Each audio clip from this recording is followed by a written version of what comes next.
আসসালামু আলাইকুম। আমি মোহাম্মদ ইব্রাহিম হোসেন। আমার বাড়ি বরিশাল।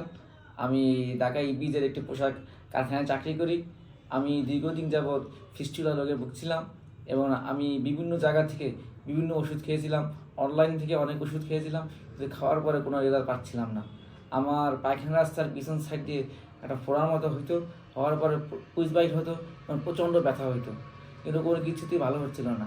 অবশেষে আমি ফেসবুকে এই আমেনা পাইলস কেয়ারের সন্ধান পাই এবং এখানে আসি। আইসা বিভিন্ন রুগীর কাছে বিভিন্ন কথা শুনি, তাদের কাছে জিজ্ঞাসা করি, অনেক রুগী সুস্থ হয়ে এখান থেকে চলে যায়। পরে আমি স্যারের কাছে আসি এবং স্যারের চিকিৎসা নেই এবং স্যারের পরামর্শ নেই। আলহামদুলিল্লাহ, আমি এখন সম্পূর্ণ সুস্থ, আমি এখন ভালো আছি। আপনারা যারা পাইলস ফিস্টুলা রোগ আছে তারা স্যারের কাছে আসবেন, স্যারের পরামর্শ নেবেন। স্যার অত্যন্ত ভালো মানুষ, অবশ্যই ভালো হবেন ইনশাআল্লাহ।